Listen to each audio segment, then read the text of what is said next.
Welcome everyone. I'm Mayor Emma Mulvaney-Stanek, and we're doing a press availability based on a budget error and a few other smaller revisions to my recommended fiscal year 26 budget that we presented first to City Council on June 2nd, and then last night on the City Council meeting on June 16th, we presented in depth an explanation of this particular error that we found 3 days after we presented that recommended budget, as well as solutions, and as I mentioned, two more minor revisions we're presenting to Council for their consideration as we finish the budget process.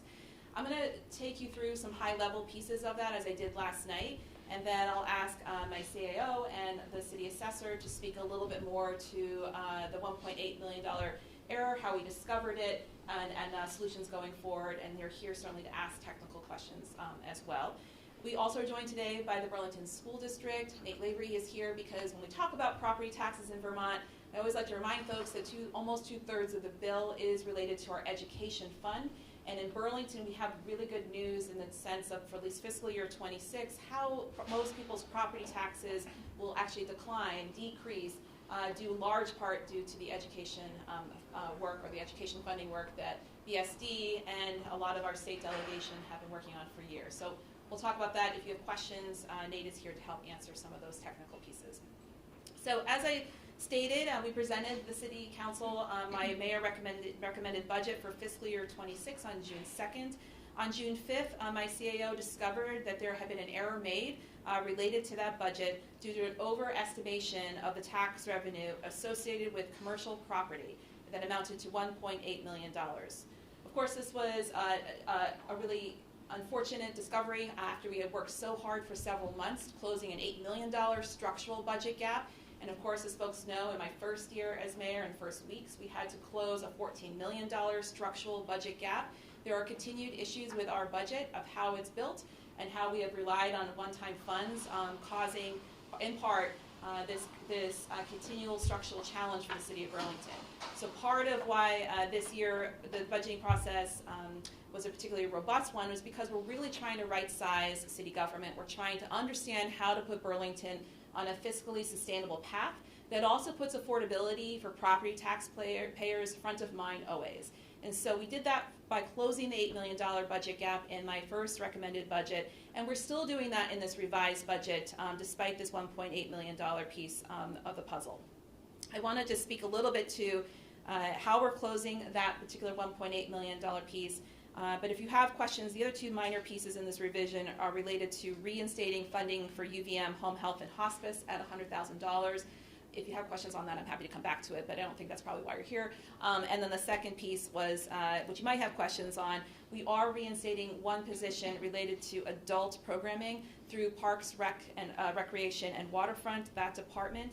This was initially something that we were going to wind down at the end of September, largely because when we did an analysis as part of our service inventory, we realized that there was a pretty low number of people utilizing that service, those programs. We had the Heineberg Center in particular that we do, and we still do, provide a contribution, a significant one from the city.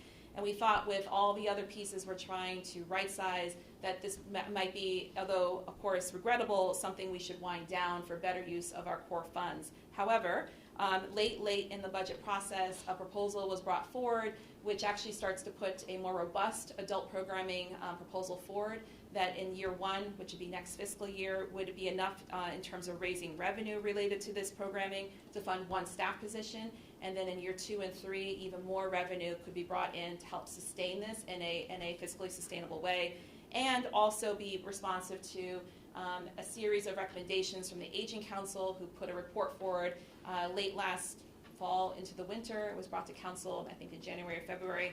So now we're pivoting and changing course now that we have this last-minute information to put adult programming work back into the budget. Again, that's also in those two items unless you have more specific questions. But back to the budget solutions, we have handouts of the memo that was posted on Civic Clerk last night. If you want to get more into the, have one in hand for you. I want to emphasize again, I'll say in the beginning and the end in terms of budget solutions here for what we had to modify. We still prioritize affordability for residents. So I challenged the team as we realized we had $1.8 million to come up with, either through increasing revenue or considering more reductions in our budget. that I wanted to make sure we capped our increase for municipal taxes to residents at $100 for the year. That goes back to that $500,000 valued house. I wanted to make sure that we were keeping that at only $100 for the entire year as an increase. On my June 2nd budget that we presented, that figure was $35 for the year.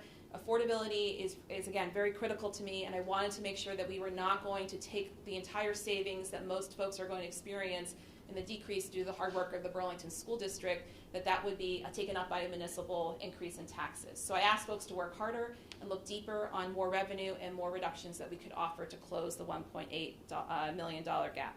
So at the end of the day, between that minimal, again, property tax increase of $100 a year on a median home valued at $500,000, plus the reductions that the school department can speak to, most property taxpayers will see a net decrease in their property taxes next year still.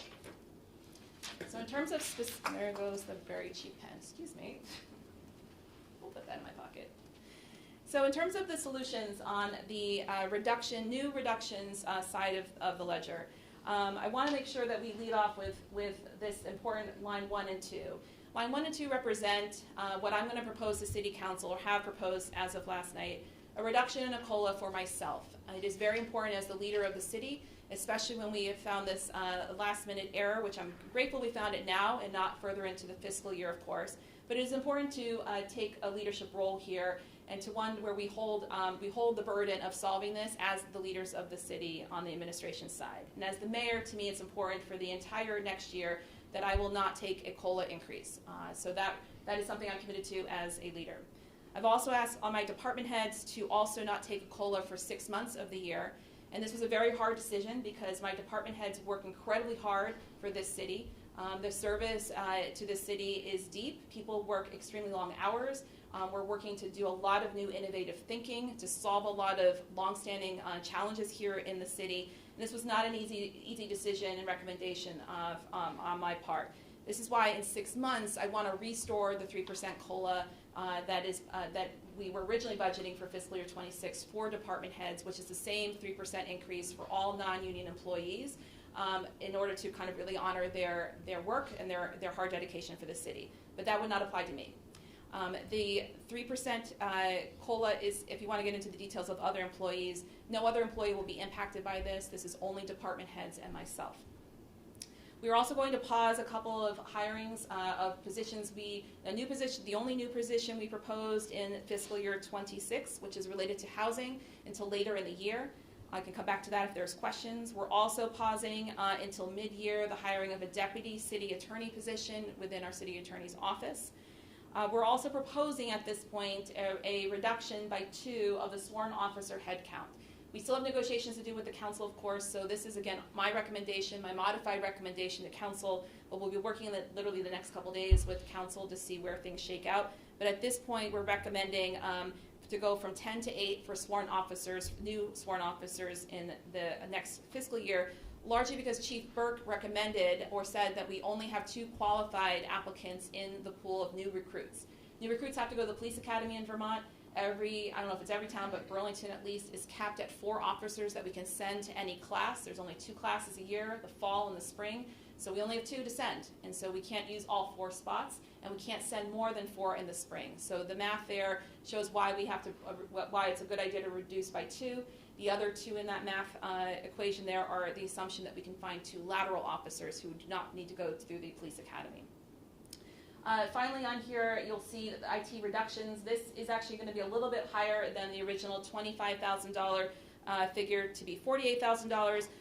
This was due to us realizing we had some duplication. We switched over software. I'm sure you're going to gloss over as much as I gloss over on this. We have a new system called UKG. We transitioned out of the old system for HR purposes, and we realized there was some duplication in modules that are used for employee professional growth that we don't need to be paying for. So that actually is about a $48,000 reduction that we're anticipating. Moving on, touchscreens. I feel like an old lady. I didn't grow up with touchscreens in my classroom, but here we go. All right. And again, we have a handout if this is too small for you, so you can review this. But in terms of revenues, it was very important to me that, again, we cap the increase to homeowners with that median household of median house valued at $500,000 at $100. That $100 instead of $35 will increase our revenue by $831,000. It's important to not go any higher than that to, again, make sure that we're maintaining affordability. And I knew we needed to find more revenue sources in order to not over-rely on any one particular piece of this set of solutions. The next piece is actually due to a bill that moved late in the legislative session, and I want to commend communities in Vermont who have local option sales tax who are really negatively impacted by floods, because due to their advocacy, they were able to change state law to increase the amount of money that comes back to local communities with local option from 30%. The state holds 30% of it. The state will not only hold 25% of it, which means communities like Burlington get now 75% rather than 70%. That additional 5% that we will receive now in the new fiscal year is estimated to be $150,000. The next sizable piece is we're increasing our franchise fee. This is this budget line item was assumed a little bit lower to be conservative based on what we collected in fiscal year 25. But based on the projected usage rates, franchise fees are based on how much electricity is used by BED ratepayers and how much water is used by the water ratepayers in the city. So the budgets that the Water Resources Division and BED presented for fiscal year 26, we looked back at those counts and we realized we could increase our franchise fee assumption because their usage numbers were higher than our originally estimated numbers, which is benefit to the general fund for the city. That's because we're encouraging people to electrify, frankly.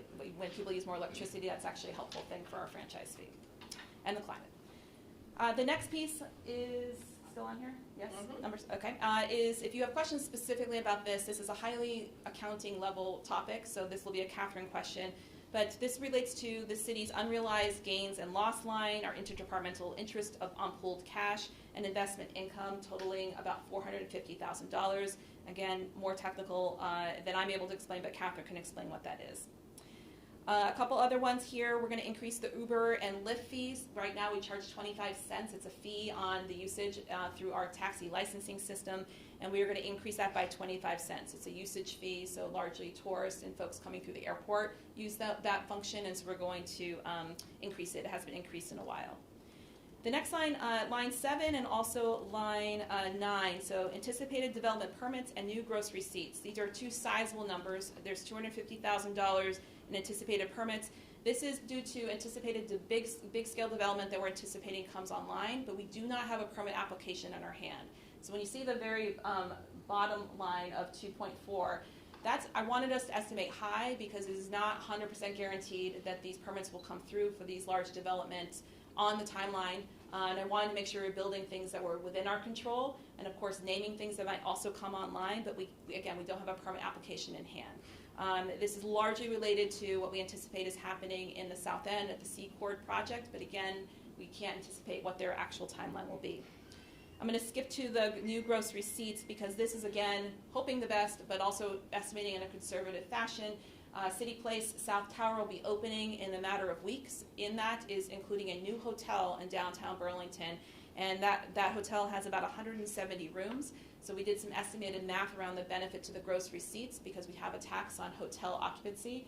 So we anticipate conservatively at least $200,000.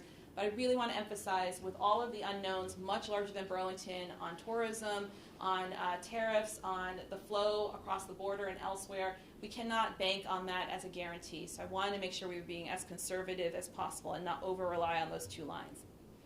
Happy to speak to any other more minor items in here, but at the bottom here, you'll see that we've estimated between those savings and the new revenue to almost $2.5 million to be able to close that $1.8 million gap confidently and timely, because we are not yet at the place where City Council is voting on this, and we have not yet started the fiscal year.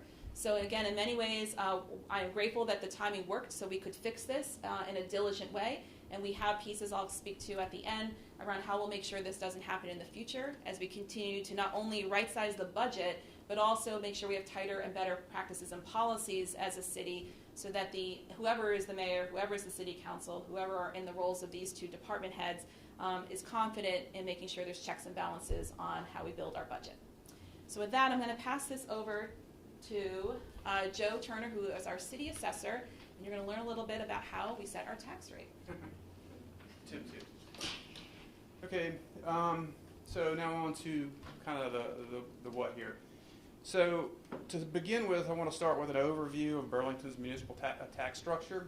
So there's essentially 3 buckets of revenue that we receive: total property tax revenue, other revenue, and other revenue, as you see, are things such as pilots, franchise fees, development agreements. These are somewhat tax adjacent, or excuse me, property tax adjacent.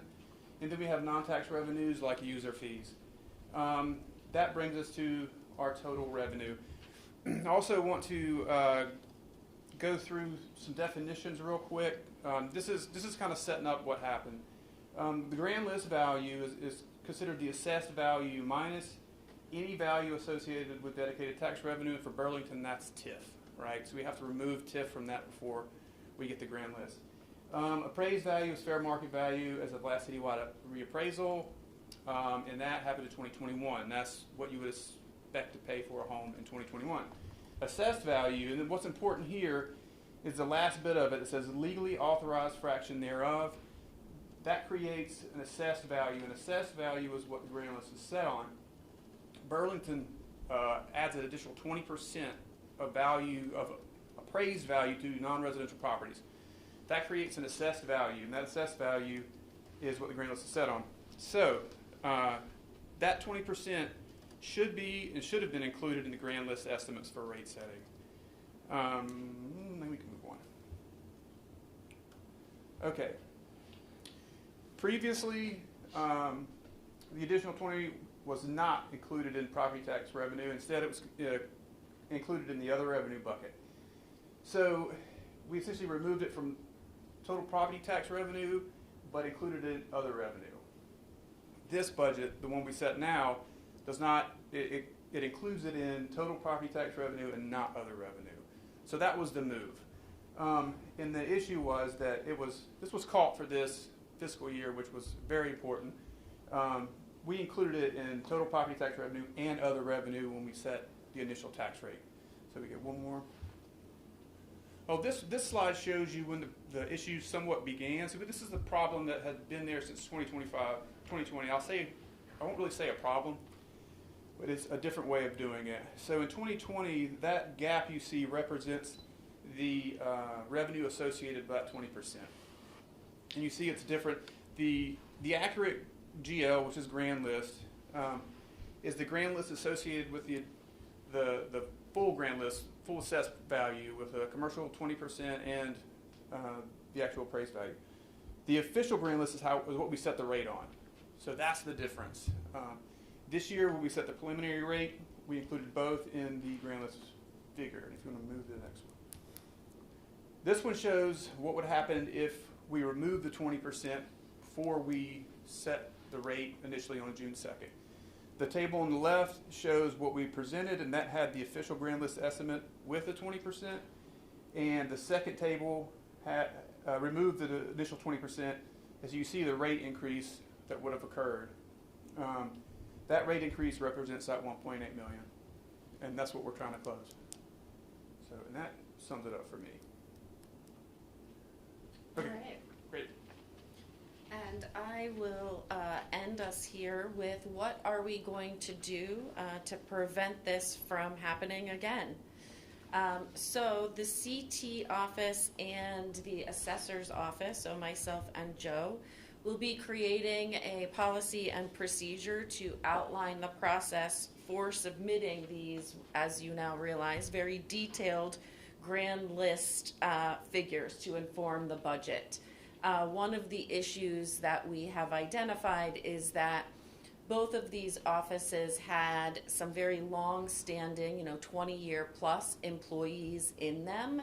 And when you have two offices that are siloed and you're relying on employees that have been there a long time and there are no written procedures, it becomes a little more understandable how something like this could happen. Obviously, we don't want it to happen again, and we don't want to become reliant upon me or Joe or any other one employee. So we will ensure, as we have been doing across the city and under the leadership of this mayor, that all of our procedures have, all of the key tasks have policies and procedures. We will be meeting next week with the mayor to review further actions. We call them after-action reviews, meetings that are very honest, where we go through really what happened and what we will do to ensure proper checks and balances moving forward. In a very practical sense, Joe let you know that, and you can see in that draft of the budget that was posted last week, there is a line item that says commercial tax assessment. We have removed it from the city's accounting software, so we actually cannot make that specific mistake again. And from a big picture perspective, as you know, we were already in the process of combining not only the assessor's office and the clerk treasurer's office, but also HR and IT into the Department of Finance and Administration. And that is proactively to break down these silos and to make sure that we are working more collaboratively. So we are confident that with that happening, mistakes like this will not happen again. And with that, I'll turn it back to the mayor. Great. Thank you, Catherine. Okay, questions? Just quickly to ask, obviously this isn't the first gap that has had to be filled with this budget. Do you worry that with the number of gaps and say problems that you've had to fix maybe breaks down some of the trust of your constituents here in the city? Well, I actually think that the opposite is true. I am trying to really lead with transparency and honesty around the state of the budget and our budgeting practices that I have discovered in this first year of being mayor. It was really jarring to walk in and have 6 weeks to deliver a budget in general, but then a budget that when you've actually started to document the impacts of health insurance, the impacts of other budgeting decisions that were made in the past around using a one-time funds and not creating a sustainable path for many new things we brought online. You've heard me talk about before, over the last 9 years, Burlington's size of its workforce has grown by 98 FTEs. In total for the general fund, it's about total 500. That's a sizable increase. And some of those positions came in on one-time funds like ARPA money, for example, but with no solution, knowing that those were going to end at some point, no solution about how do we keep funding that. There were ideas, but nothing was followed through on. And so part of what I'm doing for, I hope, residential taxpayers are two important things.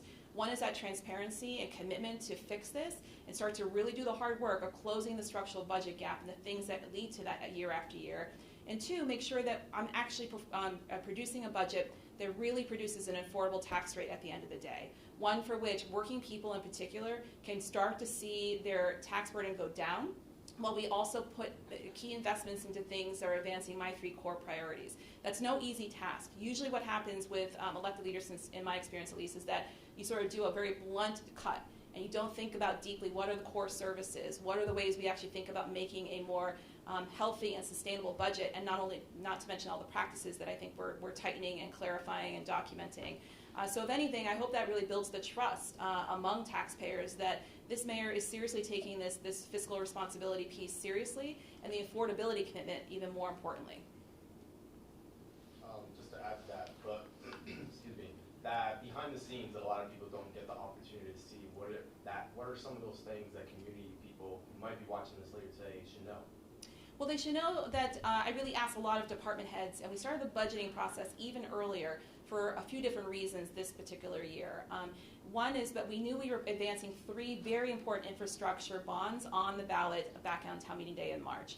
That is eventually something that the city has to pay back through our debt service, which is a tax. It's one of the dedicated taxes that taxpayers pay. Because we have some critically old, aging, older than Brooklyn Bridge level stuff just outside this wall in terms of pipes and infrastructure and utilities in the city that have long gone unattended in a way, to make sure that we have infrastructure that doesn't fail us when we try to invest more in housing, for example, or just basic operations.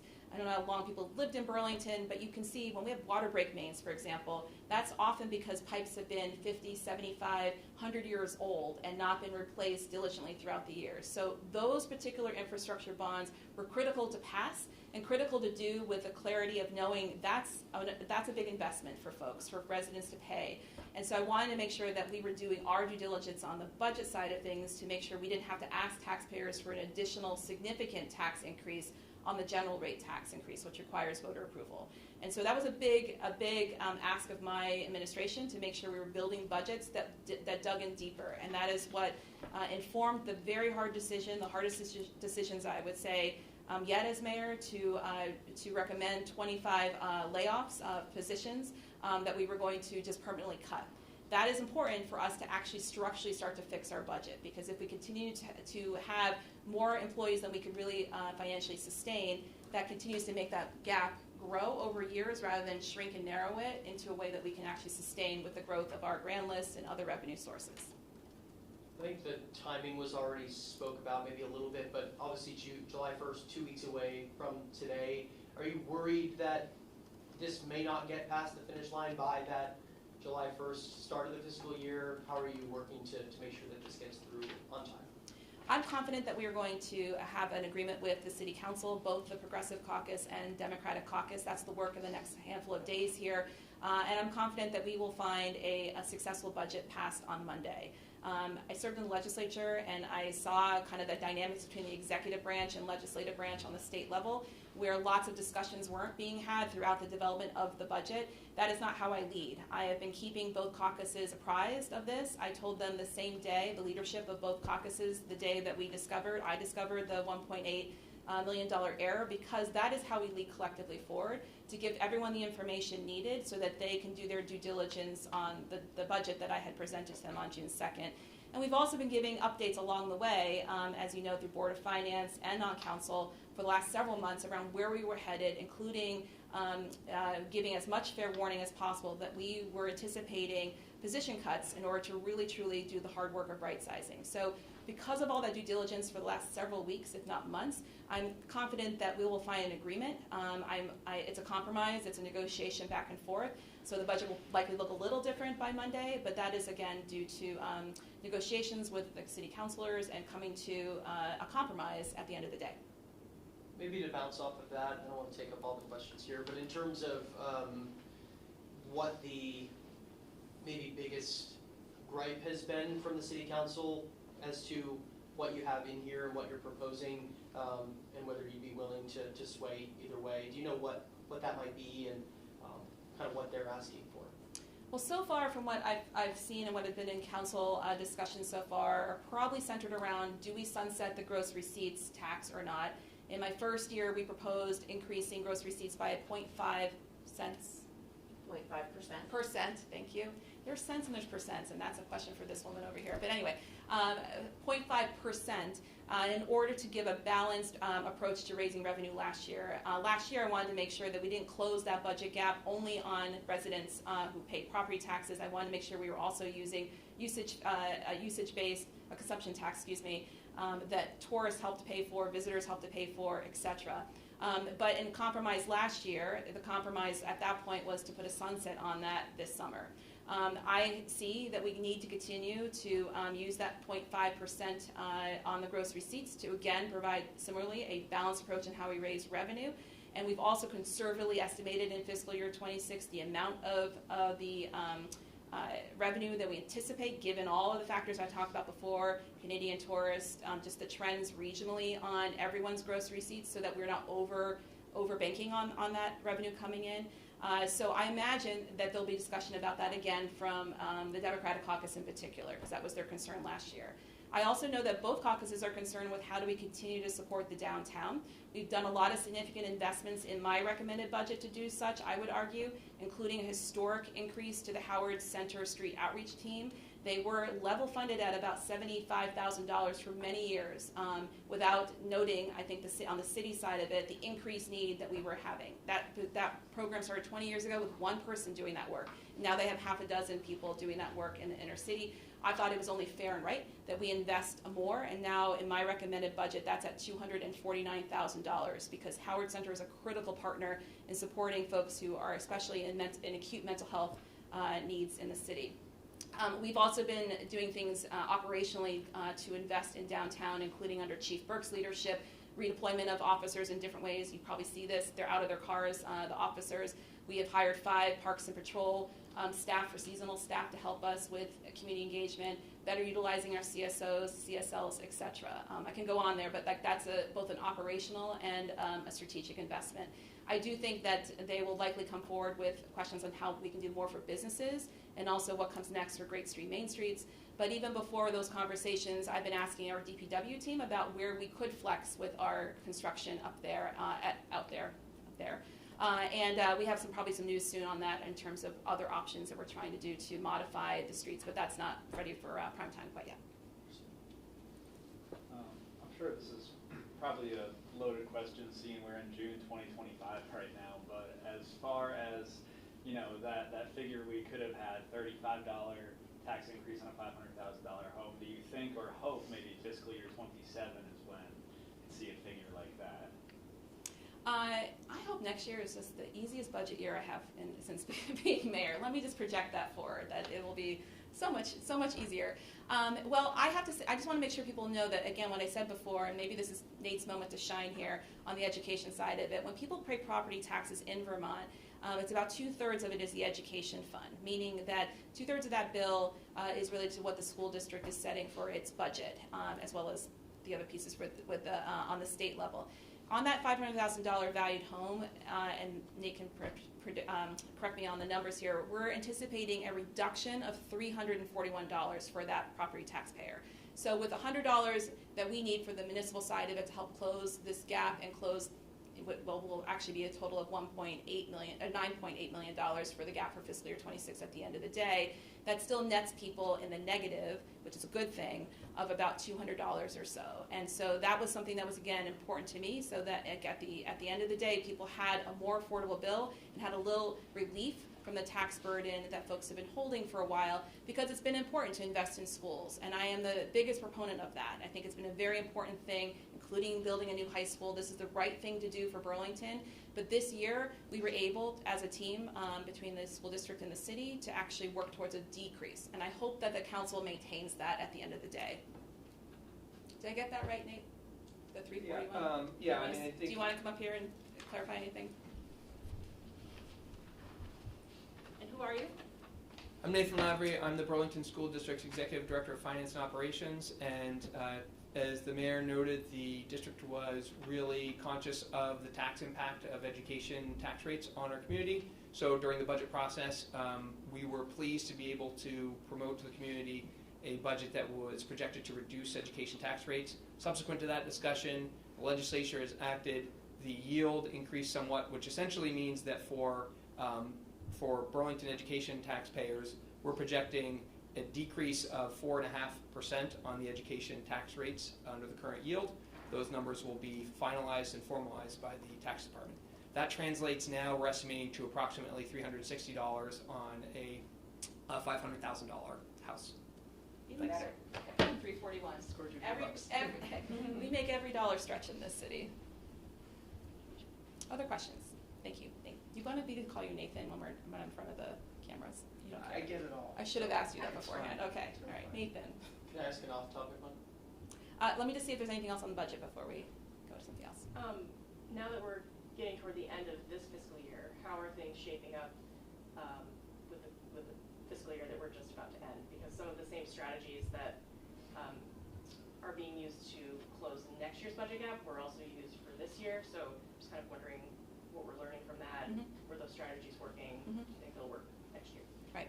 So I'll tag team this one with Catherine, but I'll say out of the gate that as a bright-eyed new mayor, I was very ambitious on a few different line items. I still remember that table that I put up here probably almost a year ago around how we were closing the $14 million budget gap. A couple things in particular that were lessons learned is that I overestimated how easy it would be to increase our pilot line. There's a significant, actually Joe can speak to this too, but there's a significant number of properties in Vermont that don't add to our revenue for taxes because they're not taxable. They're owned by a nonprofit. UVM, for example, other places. There's a lot of that property that is not taxable. That we solved for that a little bit over the years by developing pilots or fee-for-service, because some of those entities, a lot of those entities, or all of them, are served by our police and fire services, for example. But the work of developing that is a voluntary process of negotiation. So not only the work of identifying where those are, who are those entities, and then starting from scratch a relationship that has not existed before is a very big lift. And I learned that through the UVM MC, the UVM Medical Center MOU process, which was an important sort of first negotiations. And then with the UVM, University of Vermont fee for service, we were able to roll that over 1 year. They have a new president, which is why we didn't get deep into it. These are sizable pieces of work to take on. So this year we have a much more conservative estimate about where we can start some new pilot conversations that I think is much more realistic. Other pieces that I've really learned along the way is, and this year in particular, well, I'll speak a little bit more to the layoffs. There's a lot of lessons I learned about that process. It's another thing that is not documented policy-wise for the city. We have a roadmap within our collective bargaining agreement for AFSCME, but there is no city process for non-union. So that is another big thing that, again, back to documentation and policies and procedures, city workers deserve to know what that process would be if at some point in the future that it would ever need to be used again. In terms of other pieces, I would say gross receipts. I could not predict that President Trump was going to get elected last year when I became mayor. But I also learned how volatile changes, radical changes in the most negative way can be on the federal level of impacting things that I think we all took for granted in terms of the regional connection we have with Quebec and Canada in general, and then the uncertainty that starts to create for people and our local tourism economy, how fragile that can be. So that's another piece that was a good learning around gross receipts, which we applied again for our more conservative approach around the revenue we anticipate from our gross receipts for fiscal year 26. Are there any ones you want to add? I would just say the mayor has given very good specific examples highlighting how diversified our revenue is. And so that leads us to, in the big picture, we are expecting to be on budget for FY25. And unfortunately, many of you do not join us for Board of Finance. But I would like to refer you to, I cannot name the exact date, but recently and every month under this mayor's leadership, we have been presenting either on deliberative or sometimes on consent, if it's really a nothing burger, a budget to actuals report that gives details about exactly where we're under or over on both revenues and expenses. And so if you're looking for any more details, that is there, and we do discuss it with the Board of Finance members. And so that has been a helpful practice and has helped us identify some of those lessons learned and where we can push a little more for FY26, and where things like that pilot where we were like, nope, we're just not going to count on that for, and we'll zero it out for FY26. And actually, one last thing I'm going to say on that, because ever the overachiever mayor, much to the chagrin of my colleagues here, mayors produce a memo attached to each budget when we present. And that was very helpful to look at Mayor Weinberger's memos in the past when I was a new mayor to say, oh, so this was the intentions when you commence a year, a new fiscal year. We're going to do this, we're going to do that. This is why we are proposing these cuts, these changes, etc. There's not been a close out the fiscal year memo where you get to say, wow, learned a lot, didn't do that right, or this didn't go as we expected, or here's how we finish the story. That's a practice I'm going to start as I close out my first fiscal year as mayor. So probably in July or August, we will do such a memo. And that's not only to document the learnings, but to make sure there's a roadmap for anyone who's in these roles in the future to just understand, you intended this on the beginning of the fiscal year, what happened that year that didn't plan out? So there's a almost like the breadcrumbs of understanding what did you learn, and then how did you maybe apply that to the next fiscal year. I think that's a really important piece of institutional knowledge that will be documented to the benefit of everyone who helps Burlington in the future. Got it. Stay tuned. Yeah. One more quick question, kind of just out of curiosity.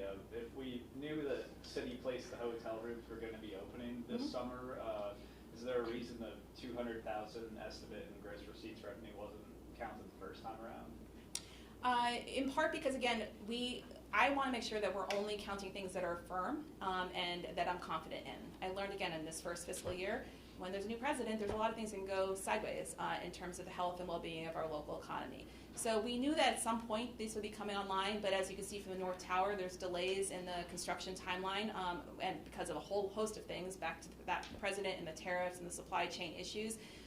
When we were building this budget a couple months ago, it was not clear if that was really going to still be the timeline for the South Tower. So it's a benefit to Burlington, but I want to emphasize we're not over-relying even on the conservative number we put in this presentation as if that's going to definitely happen.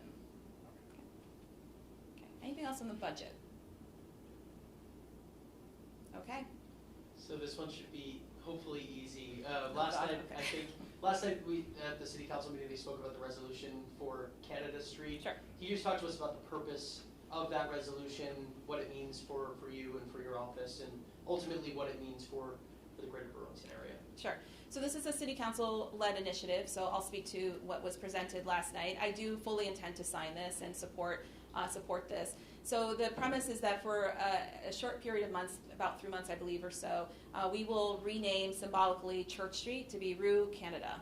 And that is a really good faith effort to continue to show that what's happening on the federal level does not speak for Vermont, does not speak for Burlington, to continue to send the message north of the border that we are very much supportive of Canada, that we support not only the fact that they're completely separate sovereign nation, but that we understand that tariffs have such a negative impact on their economic well-being, as well as the immigration and the other really egregious decisions coming out of President Trump have a chilling effect on people feeling safe to even come to Vermont, to come to Burlington. And so we want to make sure that we continue to open up and expand, extend our hand to say that we are still the same Burlington and we really warmly welcome people here. I shared this last night, but as folks probably know, I went up in May with State Treasurer Michael Pichek, and as well as a lot of Vermonters who organized that actually to physically just be in Montreal and to meet folks and meet elected leaders there, including the mayor of Montreal. They also have borough mayors. I met a lot of Montreal leaders and whatnot.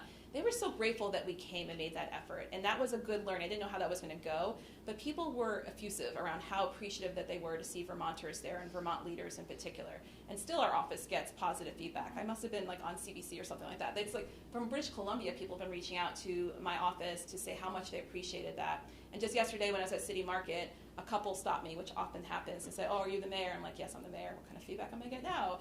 And instead, it was delightful. They were two folks from Montreal who remembered me coming like six weeks ago or so, and so appreciated that they picked Burlington to be the place to meet their daughter who works here in the States. So that kind of stuff is not just symbolic. It also can have a ripple effect of people's decisions. And I think it's another important piece of, frankly, resistance to show that the president is not speaking for Vermont, and that we know how detrimental this has been to relations with our Canadian neighbors. This was probably answered at the council meeting, but are we actually going to see any physical signs that say Rue Canada or Canada Street? I think so, and I don't. I think we will, so we can get you that answer. We did hand out Canadian flags. I stuck mine up in my window so you can see it as you walk by City Hall at least. There will be a lot of symbolism with Canadian flags at least. I do think we're going to do a street sign, but I don't think it was actually discussed last night, or maybe I was sleeping at that point with my eyes open. I'm not sure. I'm sure we will. We're going to do a whole communications marketing piece around this. Cool. That's the whole point. Right. Anything else before we wrap? Okay, thank you very much. Appreciate it.